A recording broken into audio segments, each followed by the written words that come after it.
I'm Ward Blackwell. Welcome to Front Street 411. This past week marked the 1-year anniversary of the official declaration of a pandemic. The social isolation and other dramatic changes to our lives have definitely taken a toll.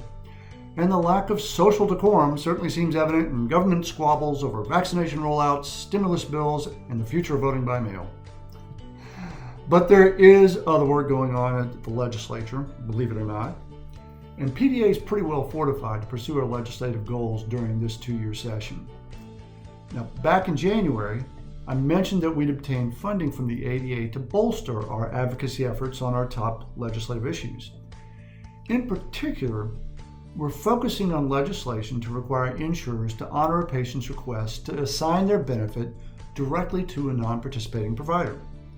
In addition to allowing PDA to hire more lobbyists, the funding we got from ADA is going to be used to launch a public relations campaign that includes digital advertising that can target lawmakers and legislative staff precisely while negotiations on the bill are taking place at the Capitol.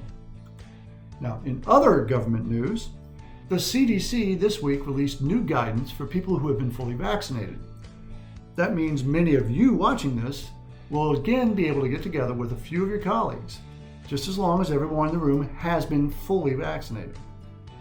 A link to the complete guidance and all the details is one of several recent updates to PDA's vaccination FAQs. Another update is how should you respond when patients ask if your dental office staff have all been vaccinated. Now, generally, if they have all been vaccinated, you can answer yes, if they've all signed a consent form allowing you to disclose their vaccination status. However, there may be many valid reasons why all staff haven't been fully vaccinated. In such cases, practices should not reveal who has or has not been vaccinated, but you could simply state something to the effect of, those who have been able to receive the full vaccine regimen have done so. For all the details, check out those vaccination FAQs on PDA Go or the PDA website. Oh, and speaking of PDA Go, did you know more than 1,400 PDA members are using that app and really seeing its value? It's especially true during this past year when you really needed to have access to timely information. It's the place to go to get breaking news. It's got a full resource library. You can use it to register for events, pay your dues, even to message PDA staff and other members. Now, whether you've got an Android or Apple device, PDA Go is in your app store. And if you haven't downloaded it yet, you're missing out on a great member benefit at no cost to you. Another recent item in PDA Go on the newsfeed was the results of the PDA election.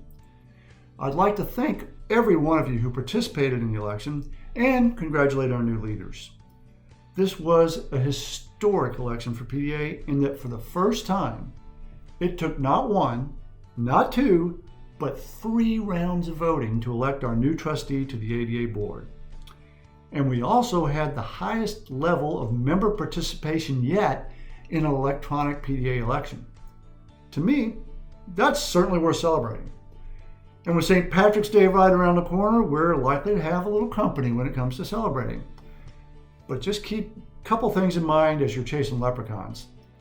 Be careful you don't regret the next day, and think twice about who you pinch for not wearing green.